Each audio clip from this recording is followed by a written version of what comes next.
Halo guys, welcome back to Twin Lab Channel. Jadi kali ini kita akan membahas soal praktikum kedua tentang perulangan pengenalan komputasi TPB ITB, teman-teman.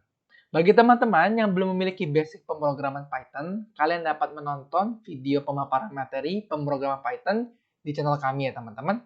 Oke, tanpa berlama-lama, let's check it out. Oke, teman-teman, di sini kita lihat dulu problem pertamanya. Di sini dikatakan Tuan Mod dan Tuan Pin sedang bermain gunting, kertas, dan batu. Ini jadi kita akan membuat program yang akan menilai siapakah yang menang antara Tuan Mod dan Tuan Pin. Di mana Tuan Mod dan Tuan Pin akan bermain gunting, batu, kertas sebanyak N ronde gitu ya teman-teman ya. Singkatnya seperti itu, tapi kita akan coba baca lebih dahulu. Tetapi mereka bermain dengan sangat cepat sehingga jurinya tidak dapat menentukan siapa yang menang. Oleh karena itu, ia meminta bantuanmu untuk menentukan siapa pemenangnya. Atau katakan bahwa sebuah permainan itu berakhir seri gitu ya. Kamu akan diberikan sebuah nilai N yang menyatakan banyaknya ronde dan dua buah string dengan panjang N yang menyatakan apa yang dikeluarkan oleh Tuan Mod dan Tuan Pin. Dimana yang kita perlu masukin ya teman-teman, di sini kita akan masukkan gerakan Tuan Mod dan Tuan Pin. Itu ada tiga buah jenis ya teman-teman, yaitu ada batu atau kita lambangkan di sini sebagai R gitu ya, ada gunting yang kita lambangkan sebagai S, dan juga ada kertas yang kita lambangkan sebagai P. Dan di sini kita diingatkan bahwa batu akan mengalahkan gunting, gunting mengalahkan kertas, dan kertas akan mengalahkan batu. Ya. Kemudian kita pertama akan masukkan jumlah ronde ya teman-teman. Berarti sini kita bisa langsung aja deklarasikan suatu variabel gitu ya teman-teman. Seperti biasa, untuk jumlah biasa kita akan menggunakan N gitu ya. Integer input. Masukkan jumlah ronde gitu ya teman-teman. Oke. Kemudian apa teman-teman? Kemudian kita akan melakukan looping ya. Sebanyak N, sebanyak rondenya ya teman-teman ya. Jadi kita bisa gunakan while, kita juga bisa pakai for gitu ya. Di sini saya akan coba menggunakan for aja supaya yang untuk pertama ini saya akan memberikan konsep yang lebih simple gitu teman-teman ya. For gitu ya. For x in range n gitu ya teman-teman. Apa? Kita akan membuat suatu variabel dulu ya teman-teman ya. Sini kita katakan sebagai more. Tuan more gitu ya, gerakan tuan more. Jadi kita masukkan input. Karena dia string, jadi kita nggak perlu tambahkan integer di depannya. Jadi masukkan gerakan tuan more ke, oke gitu ya. Ke berapa? Ke x-nya kan. Oke. Tapi ingat ya teman-teman, karena x-nya akan ngelooping dari 0 sampai n1, maka kita perlu tambahkan dengan 1 ya. Gitu ya. Karena dia dimulai dari 0, maka nggak mungkin ada ronde 0. Kita akan ada rondenya dari ronde pertama, maka kita akan tambahkan dengan 1.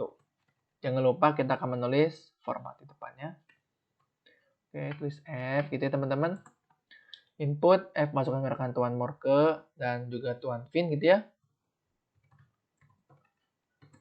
Kita copy sintaks saja supaya lebih cepat. Copy kodenya tuan fin gitu ya. Oke. Setelah kita masukkan, kita apakan teman-teman? Kita menggunakan percabangan atau pengkondisian if, else, elif gitu ya teman-teman. Oke, if apa? If tuan more gitu ya. Gerakan tuan more itu sama dengan tuan fin gitu ya. Jika more sama dengan fin, misalnya batu-batu, kertas-kertas, ataupun gunting-gunting gitu ya. Apa yang terjadi? Maka skor antara tuan mod dan tuan fin akan sama-sama naik, begitu ya teman-teman. Nah, akan tetapi kita di sini belum punya suatu variabel yang menampung nilai dari atau skor dari tuan mod dan tuan fin. Untuk itu kita akan membuatnya terlebih dahulu, gitu ya. Kita katakan m itu sebagai nilai dari atau skor dari tuan mod, gitu ya. Dan yang pasti setiap skor pasti dimulai dari 0 ya teman-teman. Kemudian fin, tuan fin juga dimulai dari 0. Kemudian, jika gerakan tuan more dan tuan fin itu sama, maka nilainya akan sama-sama naik gitu ya. Atau ya kita katakan, bisa kita lebih mudah katakan sama-sama naik gitu ya teman-teman. M ditambah 1, V tambah sama dengan 1. Nah, jika kalian teman-teman yang belum tahu ini apa, ini adalah sebuah operator assignment ya teman-teman, yang artinya itu sama juga dengan M sama dengan M plus 1 gitu ya. Tapi kemudian bisa disingkat menjadi sama dengan gitu ya. Nah, jika kalian teman-temannya belum tahu, kalian bisa nonton video saya tentang ekspresi ya teman-teman. Ini adalah jenis operator assignment gitu ya teman-teman.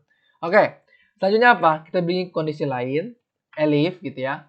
Elif to one more itu rock gitu ya.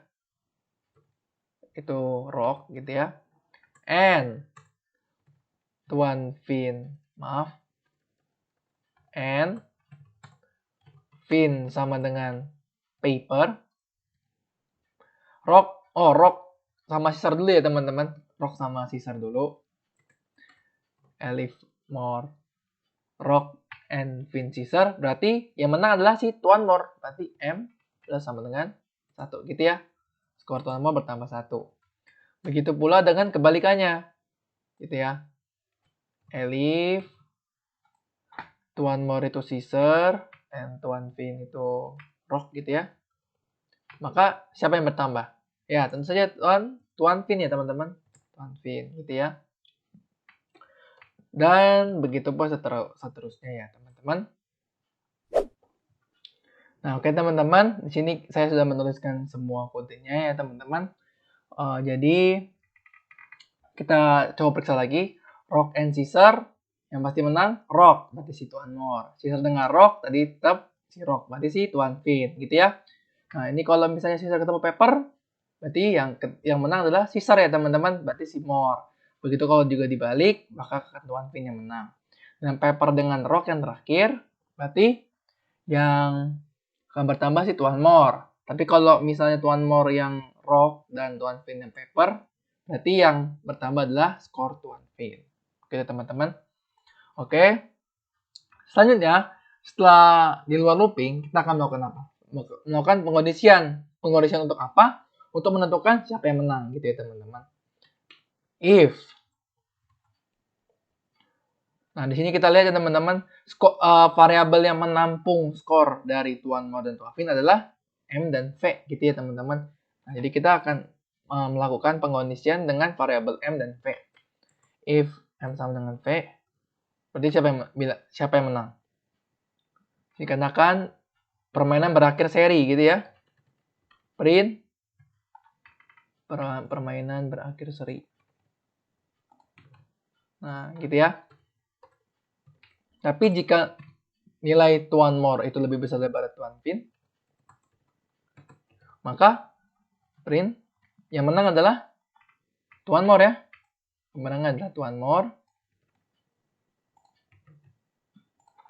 Dan sebaliknya, kita pakai elif boleh. Elif M kurang dari, maaf, ini M kurang dari V, maka print kemenangan adalah tuan fin gitu ya. Kita juga bisa menggunakan else teman-teman. Di sini boleh pakai elif, kalian juga boleh pakai else gitu ya teman-teman. Oke. Di sini kita coba jalankan ya teman-teman. Ups, maaf, ada yang sedikit salah. Oh, ini sama dengan maaf, kurang. Oke. Masukkan jumlah ronde 3 gitu ya teman-teman. Masukkan tuan more ke 1, kita coba mempraktekkan dengan contoh 1 ya teman-teman. Saya rock gitu ya. Kemudian paper. Kemudian apa? Paper, scissor, paper, paper. Nah, sama ya teman-teman. Pemenangnya adalah tuan fin. Begitu ya teman-teman. Oke, kita akan lanjut ke soal berikutnya. Oke teman-teman, jadi di soal kedua ini adalah membuat program yang akan mengubah basis ya teman-teman. Suatu bilangan yang tadinya basis 10 menjadi basis K gitu ya. Jadi gini, coba saya jelaskan terlebih dahulu. Bilangan yang kita temukan sehari-hari dituliskan dalam basis 10. yang dikenal juga dengan sistem bilangan desimal ya teman-teman. Selain basis 10, bilangan juga dapat ditulis dalam basis lain. Misalnya basis 2 itu disebutnya biner, basis 8 disebut oktal, dan basis 16 disebut heksadesimal, dan lain-lain. Di sini tugasmu adalah mengubah suatu bilangan dengan n buah digit dari basis K ke basis 10. Untuk soal ini, setiap digit pada basis K dituliskan dalam angkanya saja. 0 sampai K-1 gitu ya teman-teman. Untuk lebih jelasnya, coba kita lihat contohnya sebagai berikut. Oke. Di sini saya mau jelaskan terlebih dahulu maksudnya itu basis itu apa. Misalnya gini teman-teman. Misalkan kita punya angka 340 gitu ya. Nah, angka 340 dalam keseharian kita ini kita tulis dalam bentuk basisnya 10. Nah, basis 10 itu gimana? Lihat. 3 di depan sini ya. Digit pertama ini dianggapnya sebagai ratusan. Bener gak teman-teman? Berarti 3 dikali dengan 10 gitu ya. Ini 3 dikali dengan apa? Dengan 100 gitu ya. Atau kita katakan dengan 10 pangkat 2 gitu ya. Nah, kemudian ditambah dengan 4 dikali 10 ya. Pangkat 1. Kemudian diapain? Karena sebagai puluhan, kemudian sebagai satuan ya. Satuannya berapa? 0 gitu ya. Kalau ini kita katakan ini misalnya 5, berarti 5 dikali 10 pangkat 0 ya. Gitu ya. 10 pangkat 0 berapa? 1 ya. Sebagai 1. Begitu teman-teman ya. Ini namanya kita katakan suatu bilangan yang ditulis dalam basis 10. Nah, begitu. Akan tetapi, di sini kita akan membuat suatu program yang akan menuliskan suatu bilangan ke dalam basis yang kita inginkan. Mungkin ditukar basisnya 5 atau mungkin basisnya 8 yang disebut dengan oktal gitu ya teman-teman. Oke, jadi kita lihat terlebih dahulu. Seperti biasa, n ya teman-teman, kita akan mendeklarasikan suatu variabel n yang kemudian kita akan melakukan, maksudnya saya, variabel ini akan kita masukkan dengan piranti input ya. Integer input, masukkan nilai K gitu ya, nilai N. Kemudian ada K ya, basisnya. K sama dengan integer input, masukkan nilai K gitu ya. Oke, selanjutnya apa? Selanjutnya kita akan melakukan looping untuk menerima digit pertama sampai digit ke N. Kemudian, lihat ini teman-teman ya. Kemudian dari digit-digit itu akan dikalikan dengan basisnya. Ya, dikalikan dengan basisnya. Dipangkatkan dengan N-1. Nah, gitu ya teman-teman kita lihat. Nih, di sini kita coba lihat contohnya dulu ya. Misalnya kan di sini ada nilai N gitu ya. N-nya 4 dan basisnya 5. Digit pertamanya 1 akan dikali dengan basisnya, yaitu K. Ya, 5 ya, si angka 5 ini. Kemudian dipangkatkan dengan 3 atau N-1.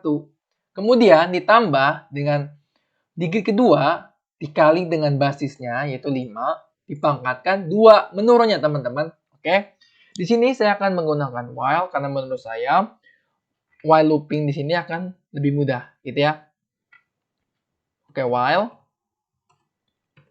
Oke, di sini kita akan melakukan looping sebanyak n gitu ya. Sebanyak n. Untuk itu kita akan membuat satu variabel dulu, variabel pembatas ya.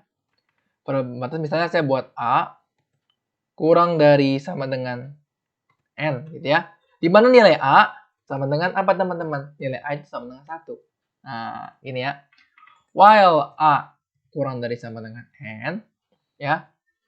Terus kita ngapain? Kita akan masukkan digit gitu ya. Digit sama dengan integer input.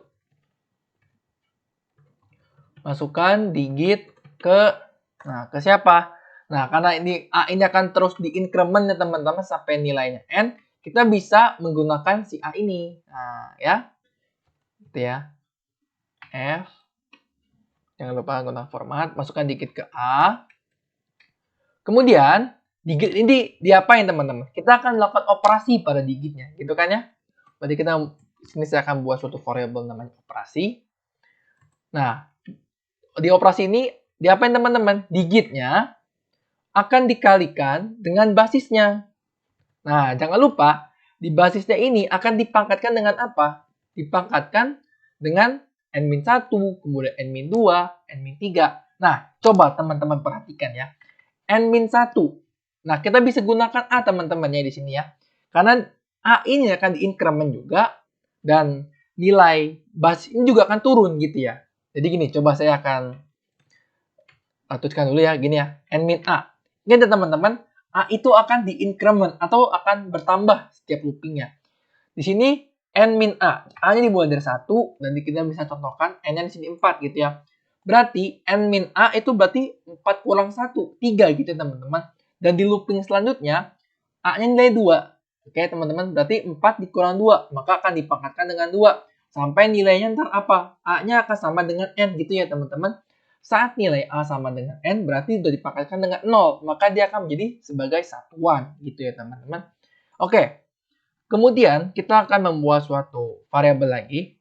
Nah, variabel ini buat apa? Untuk menampung seluruh penjumlahan dari operasi ini, teman-teman.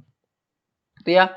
Berarti, total sama dengan penjumlahan dari semua hasil operasi. Nah, ini kembali lagi saya akan menggunakan assignment operator. Seperti biasa, kalau kalian belum tahu, kalian bisa nonton video saya sebelumnya tentang ekspresi, gitu ya. Jadi total ini akan menampung seluruh variabel atau seluruh jumlah dari operasi, gitu teman-teman ya. Nah, kemudian kita apakan? Karena dia sudah ditampung, jangan lupa untuk kita increment. Nah, A plus sama dengan 1, gitu ya teman-teman. Oke, di sini saya mempunyai trik teman-teman, karena ini adalah operasi, ini juga operasi. Jadi teman-teman ya, kita bisa melakukan penggantian seperti ini teman-teman. Jadi kan operasi itu akan menampung digit kali K pangkatkan n-a gitu ya. Kita ubah ke sini teman-teman. Gitu ya. Jadi kita ini hapus saja. Nah, ini namanya adalah descriptive syntax gitu ya teman-teman. Jadi kita bisa mengganti variabelnya gitu teman-teman. Jadi ada misalnya suatu variabel yang menampung nilai dan variabel itu kita akan pakai, maka dari nilai yang akan kita masukkan itu kita masukkan ke variabel lainnya. Oke. Oke, kemudian apa teman-teman? Di luar looping ini setelah totalnya bertambah, kita apakan? Kita print ya. Kita print. Bilangan dalam basis 10 adalah gitu ya. Jadi kita copy aja. Bilangan dalam basis 10 adalah, nah, di sini kita manggil siapa? Manggil si total ya teman-teman. Karena total ini akan menampung seluruh penjumlahan dari operasi tadi, gitu ya. Oke, tak lupa teman-teman ya, tak lupa untuk kita mendeklarasikan suatu variabel total dulu di awal, bahwa suatu variabel total itu bernilai 0 di awal ya. Total 0, kemudian dia akan bertambah seiring dengan penjumlahan dari si operasi. Oke, coba kita jalankan. Masukkan nilai n, 4. Masukkan nilai k-nya 5. 1, 4, 3, 0. Oke, sama ya teman-teman, bilangan dalam basis 10 adalah 240. Begitu ya teman-teman, kalian juga bisa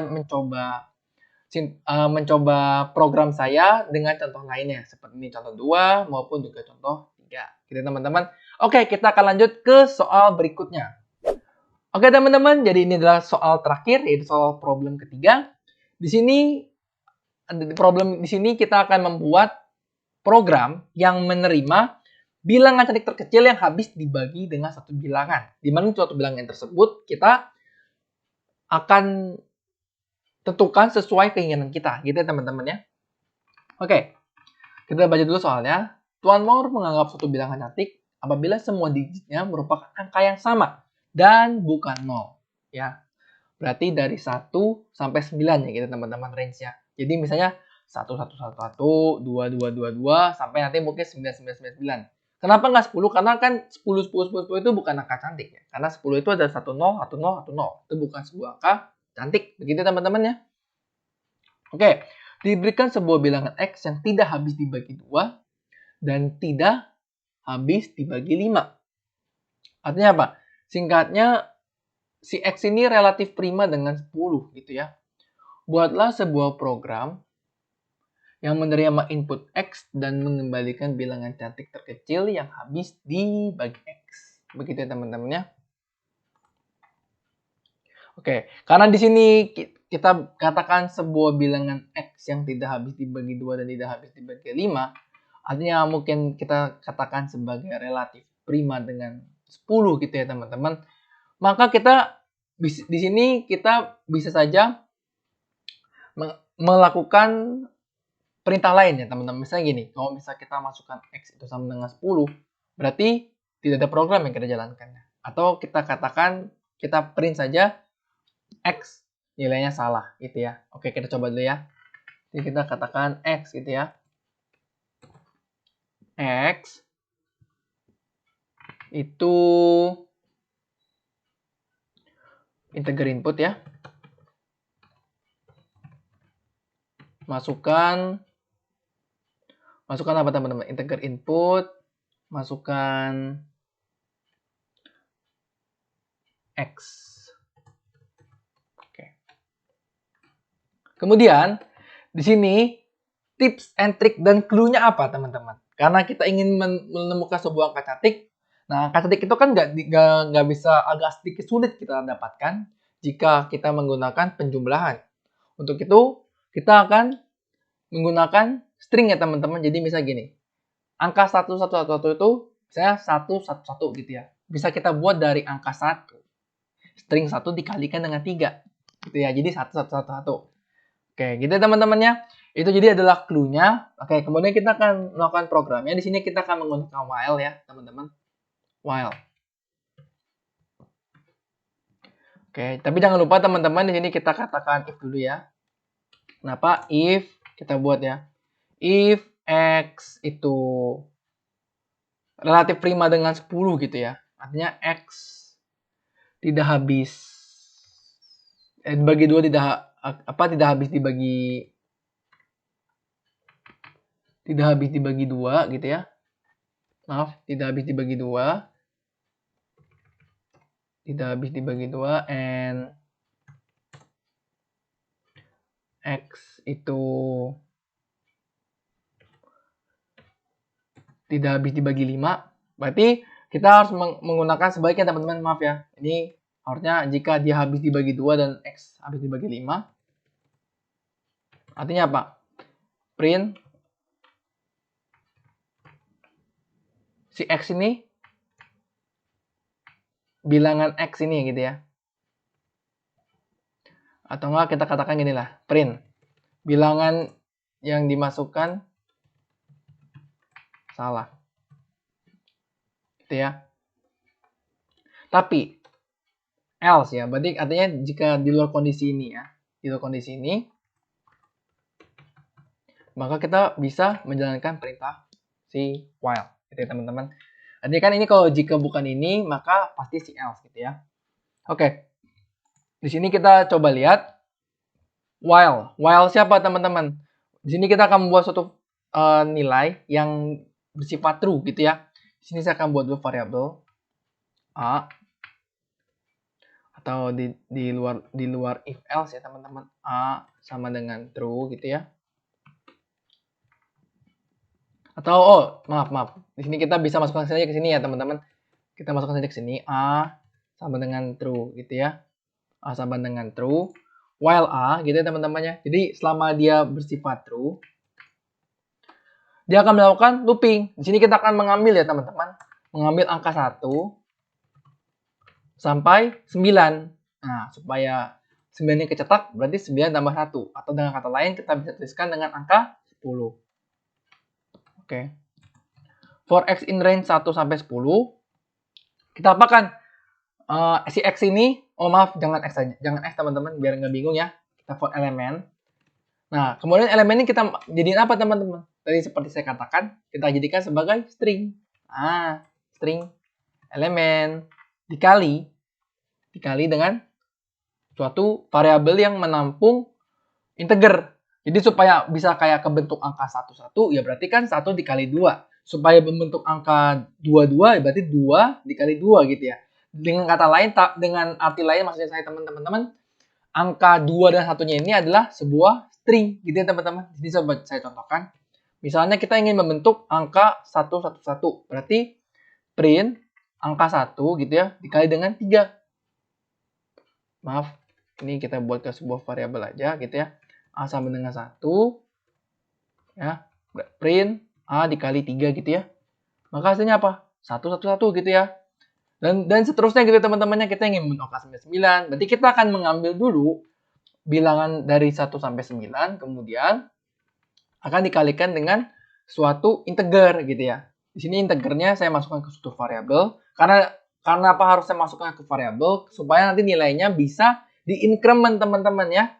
Supaya bisa menemu angka 111, mungkin 111 sebanyak 5 kali gitu ya, ataupun 10 kali gitu ya. Jadi kita masukkan dulu string elemen dikali apa? Dikali B. Gitu ya, bisa gitu ya. B. Dengan B itu akan dimulai dari angka 1. Nah, string sama dengan elemen dikali B. Jangan lupa teman-teman nanti nilai B-nya ini akan di increment. Kemudian apa teman-teman? Nah, nilai string ini kita akan jadikan sebuah integer gitu kayak. Misalkan kita masukkan jadi angka cantik. Angka cantik itu sama dengan si string. Nah, gitu ya. Jadi elemen dikali B itu kita akan ubah jadi integer dari si string. Nah, kemudian string ini seperti tadi saya katakan karena ini deskriptif sintaks, maka kita bisa apakan teman-teman? Kita bisa ganti ya. Stringnya jadi elemen dikali B gitu ya. Oh ya, maaf teman-teman, elemen ini harus kita ubah jadi string gitu ya. Jadi ini harusnya dari str gitu ya. str elemen dikali B. Nah, ini baru kita bisa masukkan. Karena kalau kita hanya elemen, karena elemen ini adalah suatu bentuk integer, maka kalau kita kalikan dengan suatu integer ya berarti kayak 1 kali 1 ya 1, 2 kali 2 ya 4 gitu ya teman-teman. Nah, karena untuk itu kita akan mengganti jadi string elemen dulu ya teman-teman. Gini. Nah, oke. Berarti ini kita bisa hapus. Oke teman-teman. Jadi AC itu adalah angka cantik ya teman-teman. Adalah integer dari string elemen. Nah, kita kemudian apa? Jika kita menemukan suatu bilangan yang habis dibagi X, kita langsung apa? Kita langsung catch. Nah, gitu ya. Kita langsung catch. If AC habis dibagi berarti modulo X gitu ya. Sama dengan 0. Kita apakan? Kita lakukan print gitu ya. Print apa? Bilangan cantik terkecil gitu ya. Maaf, di sini. Kecil yang habis dibagi. Nah, karena di situ juga adalah X, berarti kita sini biasa teman-teman kita masukkan X gitu ya. Ialah siapa? Si angka cantik gitu ya. Ialah si angka cantik. Nah, isi. Itu ya teman-teman ya. Jangan lupa tambahin format depannya. Oke. Oke, di catch ya teman-teman, di catch gitu ya. Udah setelah di catch, kemudian di print. Nah, selanjutnya apa teman-teman?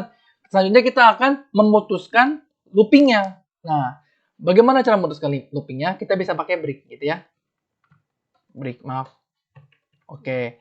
Tapi gimana kita bisa membreak si while loop ini gitu ya? Kalau kan ini break hanya untuk yang inner loop ya teman-teman. Nah, bagaimana cara kita bisa ngebreak juga si while looping? Oke. Nah, kita bisa ubah nilai si A-nya menjadi false. Oke, ini teman-teman. Nah, akan tetapi perlu teman-teman ingat bahwa kalau kita break di sini ya, break di looping ini, maka nilai A ini atau si A sama dengan false ini tidak teringat di program komputer. Untuk itu, supaya dia teringat di program komputer, sebelum break, kita harus ubah dulu nilai si A-nya ini jadi false, gitu ya. Oke. Gitu ya. Kemudian baru kita melakukan increment B-nya, kalau kita nggak dapat bilangannya, gitu ya, teman-teman. Oke, di sini coba saya jelaskan lebih detail ya, teman-teman ya. Secara lebih prosedural, gitu ya. Jadi, pertama kita cek dulu. X, apakah dia habis dibagi 2 dan habis dibagi 5? Kalau ia habis dibagi 2 dan habis dibagi 5, atau dengan kata lain, dia relatif prima dengan 10, maka kita print bilangan yang dimasukkan salah. Kenapa salah ya? Karena dia nggak boleh. X itu nggak boleh habis dibagi 2 dan X itu tidak habis dibagi 5. Atau singkatnya relatif prima dengan 10. Nah, tapi kalau dia relatif prima dengan 10, kita jalankan sebuah program gitu ya. Yang dimana kita while, kita looping ya, looping. Kita ambil dulu for element in range. Nah, teman-teman juga perlu ingat nih, kalau looping, nested looping itu akan menyelesaikan dulu looping dari dalam, baru looping dari luar. Kemudian, kita looping luar dulu, for element in range 1 sampai 10, gitu ya. Ini adalah inner loopingnya. Nah, diambil tuh 1 sampai angka 9, gitu ya. Dicek, apakah si angka cetek ini habis dibagi X. Nah, kalau habis dibagi X, artinya apa teman-teman? Kalau habis dibagi X, ya kita catch. Print F bilangannya kecil yang habis dibagi si X itu adalah si AC, gitu ya, si angka cantik. Nah, kemudian apa? Kita buat si memorinya itu false. Kita buat looping while-nya ini jadi false gitu ya. Maka ntar auto loopingnya akan berhenti. Nah, kemudian kita break dalamnya. Kita break ya, supaya nanti dalamnya berhenti. Nah, saat dia mau naik lagi ke while, oh, udah termemori. Itu nilainya false. Berarti looping berhenti gitu ya, teman-teman. Tapi jika AC-nya kita belum ketemu, ya, berarti kan nggak masuk ke if nih teman-teman. Kita masuk lagi ke B plus sama dengan 1. Nah, masuk lagi ke for element in range 1 sampai 9. Nah, kali ini B-nya udah bernilai 2 gitu ya. Berarti misalnya tadinya angkanya kita ambil 1, berarti jadi 1, 1. Misalnya di angkanya 9, jadi 9, 9. Oke, begitu ya teman-teman. Kita coba jalankan. Masukkan X. Nah, gini teman-teman ya. Bilangan cantik terkecil yang habis dibagi 7 ialah 7. Kita coba lain, 13. Nah, gitu ya teman-teman ya. Oke. Oke, sekian dulu video saya kali ini. Jika masih ada pertanyaan atau soal yang ingin dibahas di channel kami, kalian bisa kirim soal kalian ke link yang ada di kolom deskripsi. Jangan lupa, jika kalian suka dengan video ini, kalian boleh like video ini dan subscribe channel kami, karena channel kami akan terus membahas soal-soal yang tentunya menarik dan juga hot. Oke teman-teman, see you on next video. Bye-bye.